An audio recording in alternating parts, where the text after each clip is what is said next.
네, 안녕하세요. 퀀터스 이재민입니다. 자, 오늘은요, 드디어 퀀트 채널에서 퀀트 컨텐츠를 좀 다뤄보려고 합니다.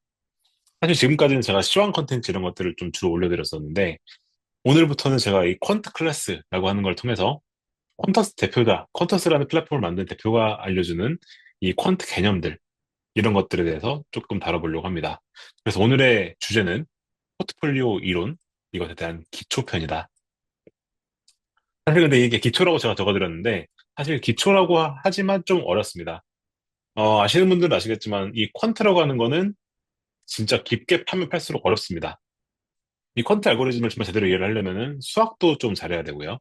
공학적 지식도 있어야 되고, 심지어 금융도 잘 알아야 되는, 말 그대로 복합 융합 학문이다 보니까 되게 어렵습니다. 사실 그래서 기초라고 좀 적혀 있긴 하지만, 생각보다 좀 어려울 수 있고요. 그래서 사실 제가 이걸 고민 많이 했어요. 이걸 찍을지 말지에 대해서. 이걸 찍은다고 누가 많이 볼까? 사실 그리고 되게 어려우니까 사람들이 보고 나서 그냥 포기하지 않을까?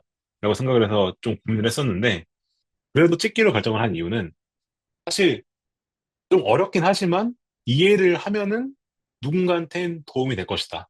그리고 우리 퀀터스가 만든 알고리즘들에 대해서 조금이라도 좀 확신을 가지고 투자하는 데서 도움이 되지 않을까? 이해를 한다면. 그런 목적으로 촬영을 하는 것이라고 봐주시면 좋을 것 같고요. 사실 제가 제 소개를 드릴 때 항상 제가 요 슬라이드를 보여드리며 설명을 드리는데, 사실 저는 이 퀀터스라는 회사의 지금 대표자이기도 하고, 그리고 그 개발자이기도 합니다. 실제로 퀀터스에 들어간 알고리즘들은 제가 아직도 그 매니지를 하고 있어요. 제가 직접 개발을 하기도 하고, 그리고 저희 개발자들을 제가 직접 감독을 하죠. 저희 퀀트들도 그렇고요. 그와 동시에 저는 숭실대학교에서 지금 현재 4년째 교수를 하고 있고요.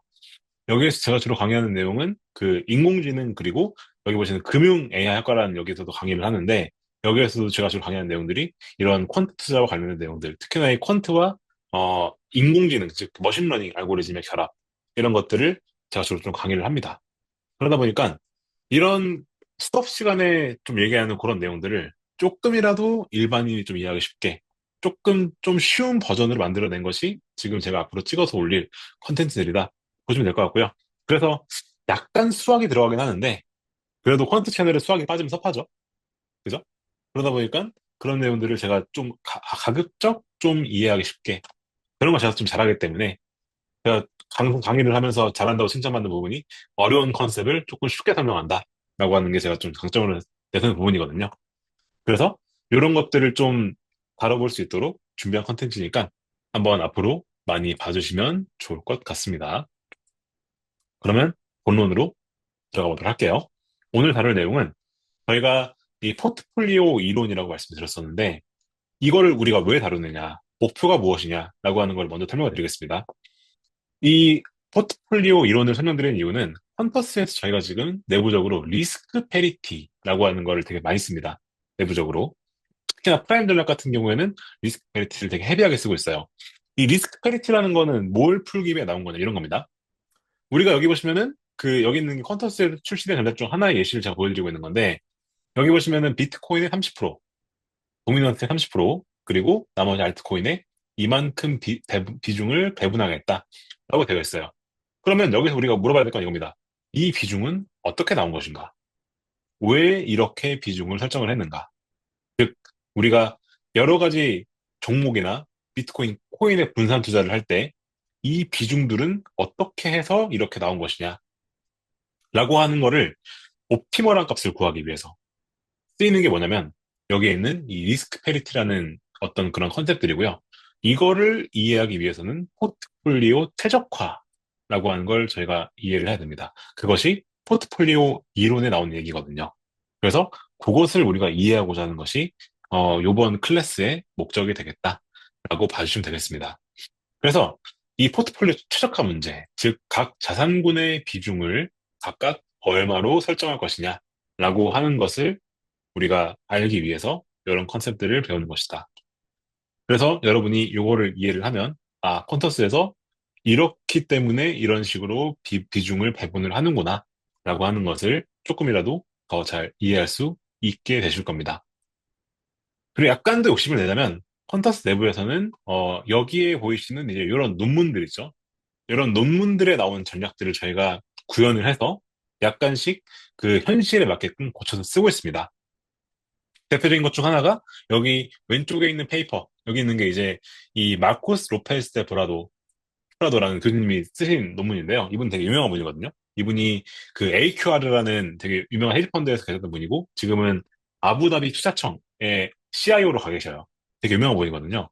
퀀트 중에서 되게 유명한 분인데, 이분이 여기 보시는 요 하이어라키칼 리스크 페리티, 저희가 계층적 리스크 페리티라고 직역을 하는데, 이런 알고리즘 내신 적이 있고, 이 알고리즘이 정말 유명한 알고리즘입니다. 이 알고리즘을 저희 내부적으로 가져와서 약간 튜닝해서 쓰고 있어요. 이런 것들이 어떤 것들이냐라고 하는 거를 이해하는 게 욕심내자면은 이런 것까지 다뤄드리고 싶은 거고. 그리고 여기 보시면 오른쪽에 있는 것은 저희가 여기 이 코베리언스 매트릭스 에스티메이션이라고 하는 게 있습니다. 이건 뭐냐면은 공분산이에요. 공분산. 이 공분산이라는 것은 저희가 달리 말하면 상관관계, 사실 완벽히 똑같은 컨셉 아니긴 한데 비슷한 컨셉이거든요. 이 포트폴리오 내에 있는 종목들의 공분산을 우리가 어떻게 에스티메이션, 즉 추정할 것이냐라고 하는 거에 대해서 다룬 페이퍼고요.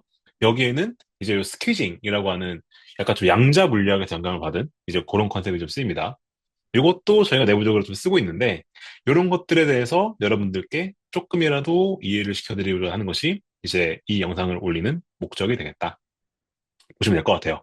참고로 이 페이퍼는 여담인데 나중에 한번 설명 더 드리겠지만, 보시면 여기 저자에 누가 있죠? 여기 해리 마코이츠. 그 퀀트를 조금이라도 아시는 분들은 해리 마코이츠라는 분이 누군지 아실 겁니다. 이분이 포트폴리오 이론의 아버지라고 불리는 분인데, 그 해리 마코이츠 맞습니다. 이분이 참여해서 쓰신 논문이고요. 이분이 해리 마코이츠가 작년에 돌아가셨죠? 2023년 돌아가셨는데, 이 페이퍼가 발간이 된 게 2024년 이제 10월 14일입니다. 사실상 그래서 마코이츠의 유작이다라고 불리고 있는 그런 페이퍼 중 하나예요. 이 마코이츠가 포트폴리오를 만드시고 이 포트폴리오 이론에 대해서 계속해서 연구를 하셨는데, 그 연구 결과 중 하나가 여기 보이시는 이런 페이퍼다. 그래서 이런 것들까지도 여러분이 이해를 할 수 있으시면 좋겠다라고 생각을 해서 영상을 만들게 된 겁니다. 그래서 이런 것들을 저희가 조금이라도 이해를 하는 것이 이 영상을 만드는 목적이 되겠다라고 보시면 될 것 같습니다. 자, 그러면은 이제 저희가 지금부터는 본론으로 들어가 보도록 하죠. 자, 저희가 풀고 싶은 문제는 기본적으로 자산 배분 문제입니다. 자산 배분 문제. 제가 문제에다 볼드치 해놨죠. 우리가 자산 배분이라고 하는 거는 여러분 잘 알고 계시죠? 말 그대로 그냥 여러 개의 자산에 분산 투자를 하는 건데, 우리가 지금부터는 이 문제를 저희가 퀀트적으로 풀 거기 때문에 지금부터는 약간 우리가 이거를 좀 문제식으로 생각할 필요가 있어요. 뭐냐면 수학적 문제로 우리가 정의할 필요가 있겠다는 거죠. 사실상 이 문제는 그럼 우리가 수학적으로 이렇게 정리할 수 있습니다. 우리가 예를 들어서 n만큼의 자본을 가지고 있다고 치자. 뭐 예를 들어서 우리가 1,000만 원 가지고 있다라고 하는 거죠. 그리고 이것을 우리가 n개의 자산에 투자할 때, 뭐 예를 들어서 주식, 채권, 뭐 금, 원자재 이런 네 개가 나오죠. 그러면은 우리가 1,000만 원이라고 하는 거를, 즉 n만큼의 이 돈을 n만큼의 자산, 즉 네개에 투자한다고 했을 때, 그러면 각각에 대해서 몇 퍼센트의 비중을 투자하는 것이 과연 최적이냐라고 하는 문제를 푸는 것이 우리가 자산 배분 문제가 된다라고 정의할 수 있겠죠. 그래서 여기서 이 최적이라고 하는 키워드가 되게 중요한데, 우리가 이 컴퓨터 공학에서는 이제 이런 류의 문제를 뭐라 그러냐면은 저희가 옵티미제이션 프로블럼, 이 최적이 결국 옵티멀이라고 번역하거든요. 그러다 보니까 옵티미제이션, 즉 최적화 문제다. 그 최적화를 구하기 위해서 우리가 그 쓸 수 있는 알고리즘들이, 여기에 있는 요 최적화 문제에 쓰인 알고리즘들 검색해보시면 이제 이런 그림 나오거든요. 이렇게 최적화를 찾아나가는 이런 알고리즘들을 우리가 활용할 수 있게 되는 것이 이 자산 배분 문제의 정의가 된다. 이 최적해라고 하는 거는 우리가 달리 말하면은 우리가 통상적으로 근사해라고 그래. 근사해. 즉 최적에 가까운, 최적에 근사한 해를 구하는 문제를 푸는 것을 우리가 최적화 문제라고 부르게 되고, 포트폴리오 이론 문제에서는, 즉 자산의 문제에서는 이런 알고리즘들이 많이 쓰인다라고 봐주시면 될 것 같습니다. 자, 그럼 이 문제를 우리가 지금부터 풀기 시작할 텐데, 이거를 저희가 처음부터 풀면 머리 아프겠죠? 그래서 저희가 일단은 이 문제를 풀려고 연구했던 분들이 누가 있느냐부터 한번 보도록 하겠습니다.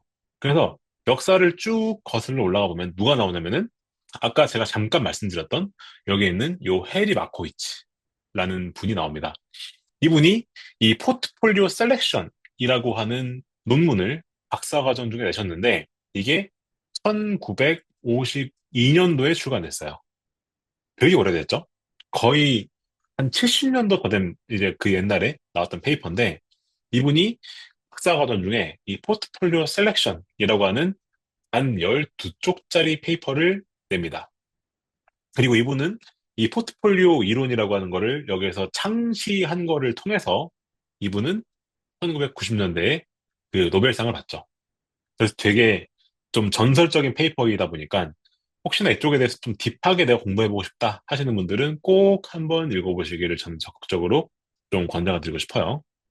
하여튼 여기에서 이분이 이 포트폴리오 이론이라고 하는 것을 제시를 하시면서 사실상 이 자산 배분 문제라고 하는 거에 대해서 사람들이 고민을 하기 시작했다. 즉, 이분이 이 논문을 내는 걸 통해서 자산 배분 문제라고 하는 것을 고민하기 시작했다라고 사람들이 얘기를 하는데 이분이 여기에 뭐라고 얘기를 했느냐? 이렇게 얘기를 했어요.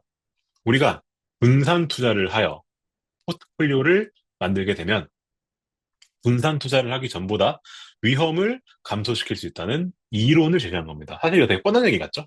분산 투자를 하면은 위험이 줄어든다라고 하는 건 우리가 많이 들었던 얘기고 이것은 말 그대로 좀 의심의 여지가 없는 그런 걸로 받아들이고 있는데 대체 이게 왜 감소하느냐? Why? 왜 감소하느냐?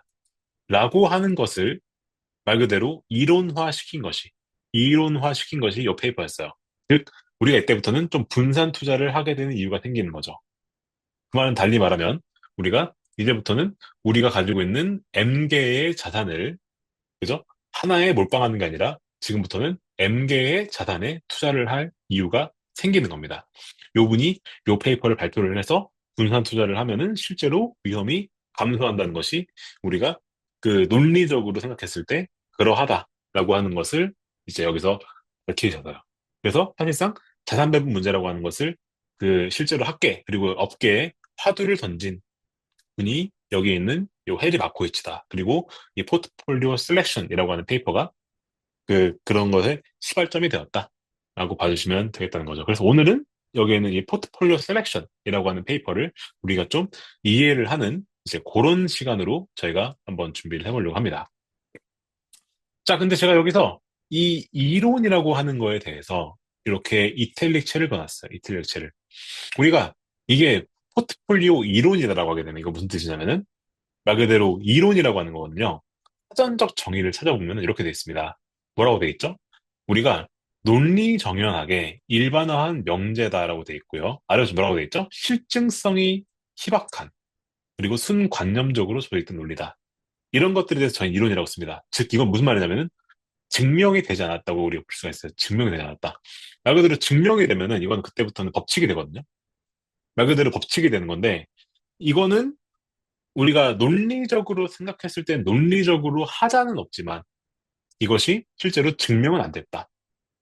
그렇기 때문에 사실 이제 요 페이퍼에서 제안한 것이 포트폴리오 이론이기 때문에 여기에서 이 문제를 조금 더 딥하게 풀기 위해서 파생되는 것들이 약간 그런 리스크 페이티 그런 것들이라고 보시면 되는 거고요. 그래서 이게 왜 이론이냐라고 하는 것까지 우리가 이해하는 것이 오늘의 그 주요한 아젠다 중 하나가 됩니다. 왜 이게 이론이냐라고 하는 것까지 이해하는 것이. 그래서 오늘은 그 부분까지 설명을 드릴 수 있도록 한번 준비를 해보도록 하겠습니다. 자, 그럼 이 페이퍼에서, 이 논문에서 어떤 말들을 했느냐? 여기서 이렇게 말씀을 하세요. 여기에서 이런 말씀을 하시면 여기서 이제 이런 키워드가 나옵니다. 상관성이 낮은 이라는 키워드가 나와요. 상관성이 낮은 자산군에 우리가 분산 투자를 하면 뭐라고 되어 있습니까? 수익률 대비해서 그죠? 리스크가 줄어든다. 이건 무슨 말이냐면은 같은 수익률이면 리스크는 줄일 수 있다. 라고 말을 하는 개념이 됩니다. 여기서 리스크란 무엇이냐라고 했을 때 이건 저희가 일반적으로 변동성이라고 저희가 뜻해요. 일반적으로 우리가 주식시장에서 리스크라고 하면은 뭐 일반적으로 그것은 변동성이라고 번역이 됩니다. 뭐 주로 주식 방송 하시는 분들이 이런 말씀 많이 하시죠. 특히나 제도권에서 이런 말 많이 하는데 이제 장이 좀 변동성이 커질 수 있으니 조심하십시오. 말 많이 하시죠. 이게 달리 말 무슨 말이죠? 아, 지금 좀 장이 위험하니까 조심하십시오. 라고 하는 거랑 동치인 말이죠. 그래서 사실상 리스크라고 하는 건 일반적으로 저희가 변동성을 뜻합니다. 자, 그러면은 상관성이 낮은 자산군에 분산 투자를 하면 변동성이 줄어든다. 즉, 무슨 말이죠? 수익률 대비 변동성이 줄어든다. 라고 말을 하는 건데, 이게 그러면은 어떤 컨셉이냐라고 하는 거를 조금 직관적으로 제가 바로 이해를 시켜드리기 위해서 여기 아래에 있는 여기 두 가지 그림을 가져왔어요. 자, 일반적으로 상관성이라고 하는 건 뭘로 표현하냐면요. 여기 보시는 여기 이 두 개의 시계열이 있죠. 두 개의 어떤 시간의 흐름에 따른 어떤 차트가 있는데 이 차트가 같이 움직이면 같이 움직이면 뭐냐? 이건 제가 상관성이 높다고 표현을 하고요. 만약에 이게 반대로 움직이죠. 이런 식으로 반대로 움직이죠. 혹은 따로 움직이면 즉 얘가 이렇게 올랐는데 얘는 이렇게 그냥 일자로 간다든가 이렇게 따로 움직이면은 뭐라 표현하냐면요. 그때 우리가 상관성이 낮다라고 표현합니다. 즉 같이 움직이면 상관성이 높은 거고요. 이렇게 따로 움직이면 그죠? 이것은 상관성이 낮다고 표현해요. 그러면 얘는 상관성이 높은 거고요. 아주 높은 거고 얘는 상관성이 아주 낮은 겁니다. 왜냐? 얘는 완전 같이 움직이고 얘는 완전 다르게 움직이거든요.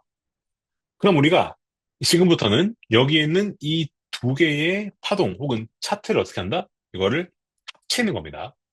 즉, 합성파를 만드는 거죠. 혹은 이 두 개에 같이 투자하는 겁니다. 동시에 투자하는 거예요. 그럼 어떻게 될까? 그러면은 얘가 같은 방향으로 움직이죠. 움직일 때 이게 같이 움직여 어떻게 되죠? 이 파동은 훨씬 세집니다. 혹은 이 차트의 움직임은 더 세지겠죠. 그리고 내려갈 때 어떻게 됩니까? 같이 내려가죠. 어떻게 됩니까? 두 배만큼, 두 배만큼 움직임이 커지죠. 마찬가지로 여기도 움직임이 커질 거고, 여기도 커지고, 여기도 커져서 어떻게 됩니까? 결과적으로 봤을 때는 값은 똑같이 0이지만, 그죠? 변동폭, 그죠? 이 변동폭은 엄청 큰 모습 볼 수가 있죠. 근데 여기 오른쪽에 있는 그림 보겠습니다. 얘는 뭐죠? 얘가 올라갔을 때 얘 내려갑니다. 치면 어떻게 된다? 아무것도 없는 거죠. 그죠? 이게 상쇄되니까. 마찬가지로 여기도 더하면 어떻게 됩니까? 상쇄되죠. 여기도 더하면 어떻게 됩니까? 상쇄가 됩니다. 그래서 말 그대로 차트끼리 어떻게 됩니까? 상관성이 낮으면, 즉 이게 반대로 가거나 혹은 완전 독립으로 움직여도 어떻게 됩니까? 이게 이 합성파를 만들었을 때 어떻게 됩니까? 이 등락폭이 어떻게 되죠? 지금 둘 다, 결론적으로는 둘 다 움직인 게 없어요. 둘 다 0이거든요. 근데 어떻습니까? 어떻습니까? 여기 변동성은 훨씬 낮은 모습 볼 수가 있죠. 여긴 변동성이 거의 0에서 일어날 거고, 여기는 이렇게 움직이는 폭만큼의 변동폭이 나오겠죠. 이 말은 무슨 말이죠, 그러면?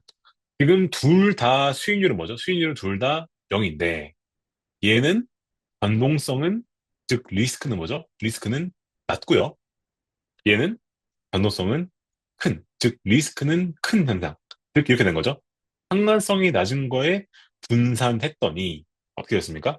실제로 여기서 수익률은 둘 다 0이지만, 리스크는 줄어든, 즉, 변동폭은 줄어든 그런 효과를 실제로 우리가 이 그림을 보게 되면은, 실사례로 우리가 이해를 할 수가 있죠.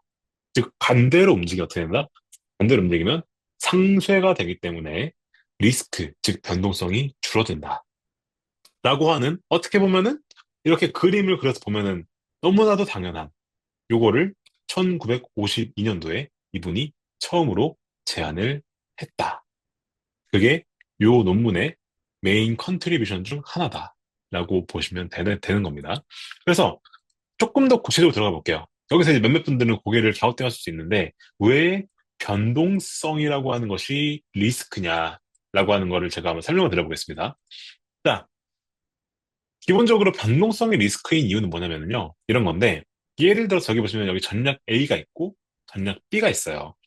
이 둘 다 연평균 수익률은 계산해 보면은 30%가 나옵니다.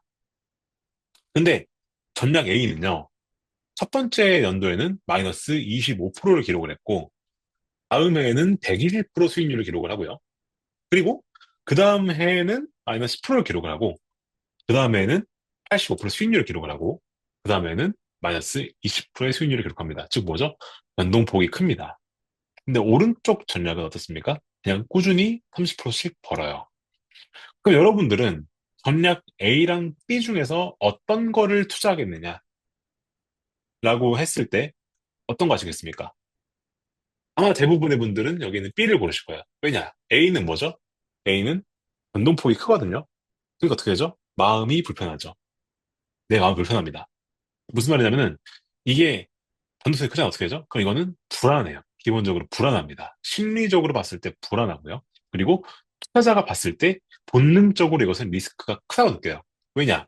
얘는 내년 어떠세요? 내년에? 내년에도 30%를 왠지 벌 것 같죠? 그죠? 근데 얘는 어떻습니까? 얘는 내년에 어떻게 될까? 오를까요? 내릴까요? 모르겠죠? 그죠? 이런 좀 불확실성이라는 게 생기기 때문에 기본적으로 우리가 변동폭이 큰 것은 투자 세계에서는 리스크라고 본다. 그래서 변동성을 저희가 일반적으로 리스크라고 정의를 한다는 겁니다. 즉, 기본적으로 같은 수익률이면은 변동성은 낮은 게 무조건 이득이다. 라고 말씀을 드릴 수가 있겠다라는 거죠. 자, 이것을 아까 전에 잠깐 보여드렸던 그런 그 차트뿐만이 아니고 실제로 이렇게 수학적으로도 증명을 할 수가 있는데 예를 들어서 우리가 이런 A 자산이 있고 B 자산이 있다고 했을 때 우리가 호황기에 투자했을 때는 얘가 얻을 수 있는 평균 수익이 18%고 B는 마이너스 20%다. 라고 해보도록 하죠. 그리고 중립일 때는 우리가 5%의 수익률을 내고 B는 3%의 수익률을 내고 불황일 때는 A는 마이너스 8%, B는 20%라고 했을 때 우리가 만약에 호황, 중립, 불황이 정확히 똑같이 확률이 3분의 1씩이다 라고 가정을 하면 A 주식의 기대 수익률은 5%가 나오고 편차는 10%가 나옵니다. B는 1% 나오고 편차는 16%가 나오죠. 근데 여기서 만약에 우리가 A 주식에 75%를 투자하고 B 주식에 25% 투자하잖아요. 그럼 어떻게 되느냐? 이 둘이 공세가 되겠죠. 그죠? 그럼 어떻게 되냐면요. 전체 포트폴리오의 편차 어떻게 된다? 편차는 3.9%로 이 두 개를 그냥 투자한 것보다 편차가 훨씬 더 줄어듭니다. 여러분들이 이건 직접 계산해 보시면 아마 똑같은 결과를 내실 수 있으실 거예요. 그래서 실제로 수학을 해보더라도 이렇게 우리가 상관관계가 낮은 주식에 투자를 하면은 이건 완전 반대로 가는 것들이죠. 그랬을 때는 같은 수익률에 비해서 편차는 훨씬 더 많이 줄어든다. 즉, 리스크는 훨씬 더 줄어든다. 변동성은 훨씬 더 줄어든다. 라고 하는 것을 여기서 우리가 볼 수가 있겠다는 겁니다. 자, 여기서 이제 약간 어려워지기 시작하는데, 그러면 이 말은 무슨 말이냐면은, 우리가 어떤 자산군들이 있다고 했을 때, 예를 들어서 우리가 여기서 이렇게 가정을 하는 거죠. 우리가 여기서, 예를 들어서 주식에 우리가 투자할 수 있고, 채권에 투자할 수 있다. 즉, 우리가 두 개의 자산에 투자를 할 수 있다. 라고 제가 지금부터 가정을 해보는 거죠. 그리고 우리가 이 주식에 예를 들어서 100% 투자했을 때, 요때에 기대되는 변동성, 즉 과거의 평균 변동성이겠죠? 그거랑 기대되는 주식의 평균 수익률. 뭐 예를 들어서 주식에 투자한다고 하면 우리가 일반적으로 S&P 500은 뭐 8에서 10% 사이의 수익률을 얘기하잖아요. 기대 수익률을 얘기를 할 때. 그래서 우리가 기대할 수 있는 수익률이 얼마가 되느냐라고 하는 것을 이렇게 구해놓고 그리고 우리가 100% 채권에 투자했을 때, 그죠? 그때 우리가 얻을 수 있는 기대 수익률, 그리고 그때 우리가 얻을 수 있는 변동성, 이걸 이렇게 구해보는 거죠. 그래서 이렇게 두 개를 이렇게 점을 찍습니다. 그죠? 그리고 지금부터 어떻게 하냐? 지금부터는 우리가 주식과 채권에 대해서 우리가 이렇게 비중을 섞는 거죠. 이제부터는 100% 채권, 주식이 아니라 80%는 주식, 20%는 채권. 이런 식으로 우리가 이렇게 투자를 했을 때 이때 우리가 얻을 수 있는 어떤 기대 수익률과 어떤 변동성을 이렇게 찍어서 이렇게 점을 찍는 겁니다. 그리고 여기는 60% 주식, 40% 채권에서 이렇게 점을 찍는 거죠. 그리고 여기에서 우리가 50% 주식, 50% 채권 투자한 걸 이렇게 점을 찍어보는 거죠. 그리고 여기 보시게 되면은 여기가 이제는 26% 주식에 투자를 하고 74%는 채권에 투자할 때 이렇게 기대 수익률과 그것을 찍은 겁니다. 그럼 보시게 되면요. 재밌는 결과가 나오게 되는데, 이렇게 결과가 나오게 되죠. 자, 보겠습니다. 보시면은, 여기 있는 게 100% 채권에 투자했을 때 우리가 얻을 수 있는 기대 수익률과 변동성입니다. 근데 보시게 되면은, 지금 같은 변동성인데, 그죠? 여기 있는 게 같은 변동성이겠죠? 그죠? 보시면은, 우리가 주식을 약간만 섞으면은, 그죠? 대략 여기 이쯤 오려면은, 대략 한 주식의 30%, 그죠? 그리고 채권의 70% 투자하면 대충 이 정도 오겠네요. 그죠? 그러면은 같은 변동성인데 기대 수익률은 어떻게 된다? 높습니다. 왜냐면은 기본적으로 100% 하나에 투자하는 것보다는 뭔가 상관성이 낮은 다른 걸 섞어 어떻게 된다죠? 같은 수익률 대비해서 리스크는 줄어든다고 했어요. 그러니까 같은 변동성 레벨에서, 그죠? 변동성 레벨에서 우리가 그것보다 더 높은 기대 수익률을 낼 수 있는 포트폴리오가 여기에 존재한다라는 거죠. 생각해 보겠습니다, 여러분들. 자, 우리가 채권에 투자를 하면은 기대 수익률은 5%고, 5%고, 변동성은 11%예요. 근데 우리가 채권에 100% 투자하는 게 아니라 주식 30% 투자하고 채권 70% 투자합니다. 그러면은 기대 수익률이 대략 한 7% 정도로 좋아질 것 같아요. 그럼 여러분도 어디 투자하시겠습니까? 라고 하면은 채권 100%에 투자하면은 수익률 5%, 변동성 11%. 근데 주식의 30%, 채권 37% 어떻게 되죠? 그때는 기대 수익률 7%, 변동성 11%. 그러면 여러분이 합리적인 인간이라면 어디에 투자하느냐? 무조건 여기 이 포트폴리오에 투자하겠죠. 여기 아래에 있는 거는 사실상 우리가 고려 대상이 아닌 포트폴리오가 되는 겁니다. 그래서 여기 보시면은 이렇게 이렇게 여기 있는 이 각각의 자산군에 대해서 비중을 바꿔가게 되면은 이런 식으로 이렇게 가장 위에, 즉 기대 수익률과 변동성 차트를 봤을 때 이렇게 가장 위에 위치한 이 포물선이 하나 나오게 되고요. 이 하나 나오게 되고 여기 아래에는 이렇게 여기 예시를 들었던 것처럼 채권 100% 투자했을 때 이런 게 하나 찍힐 거고 여기 보시면은 또 이제 다른 비중 투자했을 때 포트폴리오를 찍히게 되겠죠. 그러면은 우리가 합리적인 인간이라면 기본적으로 여기에 있는 이런 채권 100% 포트폴리오나 여기에 있는 이런 다른 포트폴리오 있죠? 이런 것들은 고려를 안 해도 되는 겁니다. 그죠? 왜냐면 같은 변동성 대비해서 수익률이 낮으니까요. 그러면은 우리는 뭐만 고려하면 된다? 여기에 있는 이 포물선에 있는 이걸 제가 프론티어라고 하는데 이 프론티어 상에 있는 포트폴리오만 우리의 고려 대상이 되면 된다. 그래서 이거를 뭐라고 부르느냐? 이걸 저희가 이피션 프론티어 혹은 효율적 투자선이라고 부릅니다. 이것은 우리가 개념적으로는 위험 수익, 즉 여기 있는 이 위험과 리스크죠. 리스크와 수익률 그래프에서 가장 상단에 위치한 포트폴리오를 우리가 일컫는 말이다. 그래서 이걸 저희가 지대 포트폴리오라고 부른다는 거고, 우리는 지금부터는 이 지대 포트폴리오만 고려를 하면 된다. 자, 그러면 이거 어떻게 찾느냐라고 하는 거는 우리가 수학적으로 봤을 때 이거는 저희가 어떤 특정 축을 하나를 고정을 시켜놓고 이 축에서, 즉 뭐죠? 예를 들어서 우리가 여기서 어떤 이 리스크 레벨을 여기다 이렇게 고정을 시켜놓고 우리가 시뮬레이션 돌려서 이 비중들을 이렇게 조절을 해나가면서 가장 높은 수익률이 나오는 포트폴리오 여기다 찍으면 되죠. 뭐 시뮬레이션을 한 1,000만 번 돌리는 겁니다. 1,000만 번 돌려가지고 여기에서 가장 수익률 높은 걸 찾는 거예요. 그래서 여기다 이렇게 선을 이렇게 그어버리는 거죠. 이런 식으로 해가지고 이 리스크를 이제 12일 때, 12.1일 때, 12.2일 때, 10.3일 때 이렇게 해서 쫙 찾아서 이거를 연결을 하면 그게 뭐가 된다?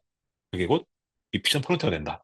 그래서 이렇게 한 축을 이렇게 고정을 시켜놓고 즉 우리가 어떤 특정한 우리가 그 요구 수익률 혹은 요구 리스크를 딱 고정을 시켜놓고 그 다음에 거기에서 다른 한 축에 대해서 시뮬레이션을 돌려서 가장 높은 값을 찾는 걸 우리가 일반적으로 옵티미제이션 문제라고 불러요. 이걸 좀 유식한 말로 저희가 컨스트레인티드 옵티미제이션 프로블럼이라고 부르게 되죠.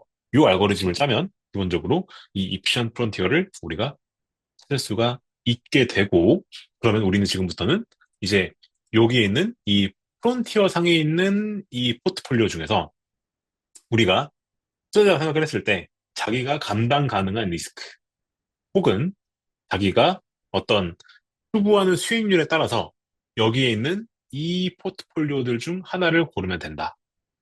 라고까지 제안을 한 게 이 포트폴리오 셀렉션이라고 하는 페이퍼에서 나왔던 내용이었어요. 예를 들어서 여러분들이 나는 기대 수익률이 대략 10% 정도 되면 된다.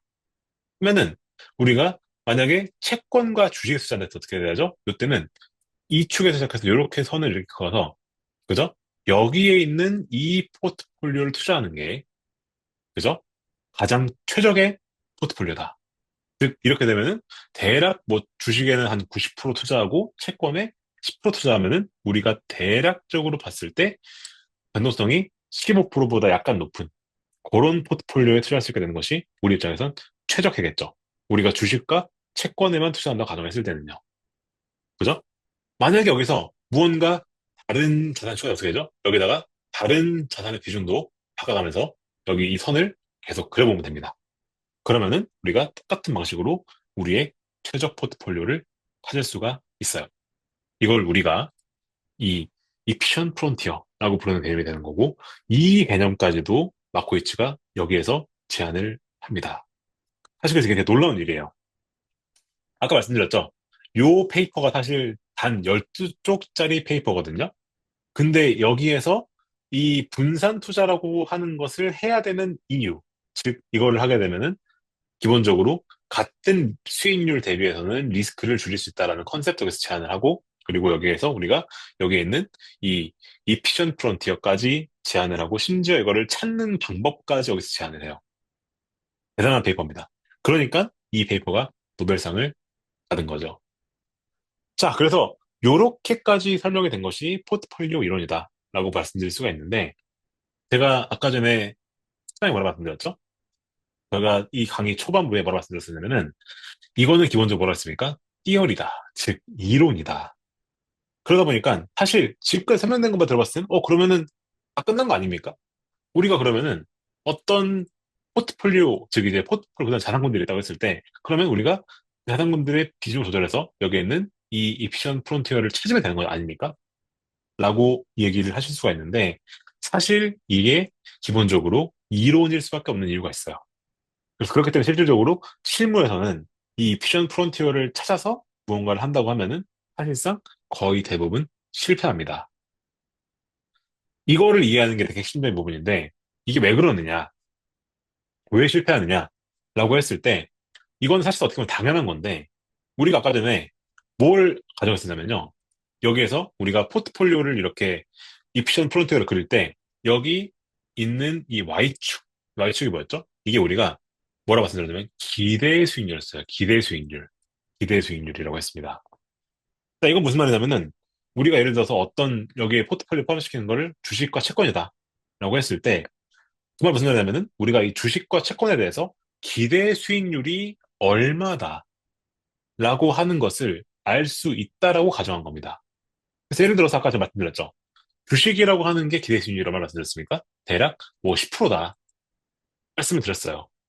근데 이게 현실에서는, 예를 들어서 현실에서는 주식의 수익률이 진짜 10%일까요? S&P 500의 수익률이 10%일까? 라고 말을 했을 때, 작년 기준으로는요, S&P 500가 어떻게 됐죠? S&P 500이 무려 24% 올랐습니다. 정확히 숫자가 기억 안 나는데, 20 몇 프로 올랐어요. 20 몇 프로 올랐단 말이죠. 그러면, 이건 사실상 기대 수익률이 10%로 가정을 했는데, 실제로는 어떻게 됐죠? 실제로는 수익률이 20 몇 프로였던 거예요. 그럼 어떻게 되죠? 사실 그래프가 우리가 예상한 거는 이건데, 실제는 뭐가 되는 거예요? 실제는 여기에 있는 이 파란 선이 되는 겁니다. 왜냐?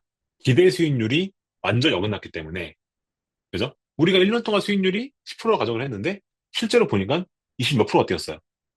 그러면 사실상 이 프론티어가 완전 틀린 거죠. 무슨 말이냐면은, 기본적으로 이 Y축에 해당하는 것이 기대 수익률인데, 우리가 이것을 알 수가 없다는 게 핵심인 겁니다. 말 그대로 이거 기대 수익률이고, 이거는 실제로 미래의 수익률이거든요. 미래의 수익률. 우리가 어떻게 미래의 수익률을 알죠? 그죠? 어떻게 미래 수익률을 알 수 있습니까? 사실 그리고 우리가 만약에 미래 수익률을 안다 하면은 우리가 이걸 왜 하고 있습니까? 인도직입적으로. 그냥 오를 것 같은 거에 투자하면 되죠. 그죠? 근데 사실상 우리가 이것을 알 수가 없잖아요. 그죠? 그렇다 보니까 사실 그려보게 되면은 실제로 우리가 이렇게 에스티메이트를 했는데 실제로는 이렇게 되는 일이 일어나는 것이 비일비재하고요. 그리고 리턴도 그렇지만 볼러털리티라는 게 있죠. 이게 뭐죠? 리스크거든요. 리스크, 즉 변동폭이죠. 주식의 변동폭은 얼마일까? 미래의 변동폭은 얼마일까? 라고 했을 때도 사실 변동성이라고 하는 거는 어떤 수익률보다 예측하기 쉽기는 쉬운데 이것도 은근히 미래의 변동폭이 큽니다. 그래서 이거를 저희가 로버스트하게, 즉 무슨 말이죠? 강건하게, 즉 이게 틀릴 가능성이 없이 확신도가 높게끔 이것을 추정하는 게 선결이 되어야 되는데 이게 아주 어려운 문제다. 특히나 여기 있는 이 리턴 있죠. expected return이라고 하는 걸 구하는 건 진짜 어려운 문제입니다. 이거는 말 그대로 우리가 미래 수익률을 알 수 있다라고 가정을 하는 거거든요. 그런 문제가 있고요. 그리고 두 번째는 뭐가 있냐면 두 번째 문제는 우리가 기본적으로 자산군의 개수가 증가를 하면 할수록 그죠? 예를 들어서 아까 전에 제가 보여드린 예시는 주식과 채권 딱 두 개만 제가 보여드렸어요. 근데 우리가 예를 들어서 이렇게 아주 다양한 자산군들을 쫙 펼쳐놓고 이런 것들에 대해서 최적회를 구한다. 해보게 되면요. 이때부터 이게 잘 안 되기 시작해요. 왜냐면은 자산군이 더해지면 더해질수록 자산군들끼리 상관성이 더 이상 줄어들지 않고 증가하는 경향이 나타나는 게 있고요. 이건 무슨 말이냐면 예를 들어 거죠. 우리가 자산배분 한다고 했을 때 주식, 그죠? 주식, 뭐 채권, 뭐 원자재, 그죠? 뭐 금, 그리고 여기다 또 뭘 더할 수 있을까? 생각해 보는 거죠. 그러면 여기서 이것들은 상관성이 낮을 텐데, 그죠? 여기에 또 어떤 에셋 클래스가 이런 것들과 상관성이 낮은 종목일까? 어떤 자산군일까? 라고 했을 때 떠오르는 게 없죠. 그러다 보니까 이 자산군의 개수를 늘리면 늘릴수록 포트폴리오 효과는 극대화된다라고 했는데, 현실에서는 상관성이 낮은 자산군의 개수는 한정되어 있다. 라고 하는 것이 이 포트폴리오 이론이 가지는 약점 중에 하나고요. 그리고 이런 것들이 이렇게 증가를 하게 되면은 아까 말씀드렸던 이 옵티미제이션 문제 있죠. 이 문제를 푸는 게 훨씬 더 어려워지고요. 훨씬 더 어려워지고 그리고 무엇보다 이 프론티어 자체가 틀릴 가능성도 매우 올라갑니다. 이 말이 무슨 말이냐면은 기본적으로 이 리턴 값들에 대해서 예측하는 것들을 여기에 있는 이 모든 자산군에 대해서 해야 한다는 뜻이거든요. 우리가 주식의 기대 수익률을 예측하는 것, 채권의 기대 수익률을 예측하는 것, 이거는 뭐 해볼 수 있을 수 있는데 거기에 더해서 원자재 금까지 한다? 이게 개수가 늘면 늘수록 훨씬 더 어려워지겠죠. 이런 걸 저희가 어떤 특정한 데이터를 추가하면 추가할수록 데이터에 축을 추가할수록 뭔가 문제의 복잡도가 증가를 하는 일종의 curse of dimension이라고 부르거든요. 이걸 제가 차원의 저주 문제라고 부릅니다. 이런 문제들이 생길 수가 있다. 라고 하는 것이 요 포트폴리오 이론이 가지는 약점이다. 라고 볼 수가 있겠다라는 겁니다. 자, 그럼 어떻게 이 문제를 풀 것이냐? 라고 하는 것을 학계에서 되게 연구를 많이 했죠. 그러다 보니까 여기서 뭐가 나오기 시작하냐? 우리가 앞으로 보게 될 이 리스크 페리티라고 하는 이런 알고리즘들이 등장을 하기 시작하고요. 이런 것들이 실질적으로 이 포트폴리오 문제를 푸는 데서도 핵심이 되는 알고리즘들이 됩니다. 이제 이런 거를 이제 주로 파는 곳들이 아까 말씀드렸던 그런 학계에서도 물론 연구를 많이 하지만 실제로 여기 보시면 여기 AQR 있죠. AQR. 이런 회사에서도 이런 연구들을 되게 많이 합니다. 그래서 이런 데서 이렇게 아주 좋은 페이퍼 같은 것도 출간을 해요. 그래서 제가 다뤄드리는 내용들은 사실상 이런 논문들에 있는 내용들을 제가 좀 가져와서 여러분들에게 좀 알기 쉽게, 그나마 알기 쉽게 정리해드리는 게 제가 하는 일이다라고 보시면 될 것 같고요. 이제 다음 시간에 그래서 여기 있는 이 리스크 페리티라고 하는 게 어떤 것이냐라고 하는 거를 저희가 한번 좀 다뤄보는 시간을 갖도록 할 겁니다. 네. 오늘 내용 여기까지 하는 걸로 하고요. 좀 많이 어려웠을 수도 있습니다. 근데 어떻게 보면 어려운 게 당연한 거예요. 사실 이 컨셉 진짜 어려운 게 맞습니다.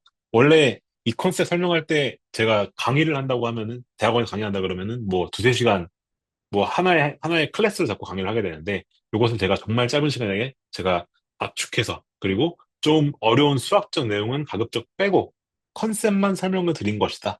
라고 보시면 되겠고요. 오늘 설명드린 내용이 여러분들이 이 자산 배분이라고 하는 거에 대해서 조금 이 수학적 문제의 관점에서 생각을 했을 때, 아, 이런 거구나. 라고 하는 거에 대해서 좀 이해를 돕고, 그리고 이 자산 배분 문제를 푼다고 했을 때는, 아, 요런 챌린지들이 있구나. 이런 것들에 대해서만 좀 개념적으로라도 이해를 하셨으면 좋겠다는 바람에서 여기서 마무리하도록 하겠습니다. 그럼 또 다음 시간에 좋은 데서 찾아뵙겠습니다. 또 저희 채널 이제 본격적으로 영상 올라가기 시작하는데 아직 구독 안 하신 분들은 꼭 구독해 주시고 좋아요도 한 번씩 꼭 부탁드리고 이게 도움이 됐다면 많은 분들께 널리 알려주시면 감사드리겠습니다. 감사합니다.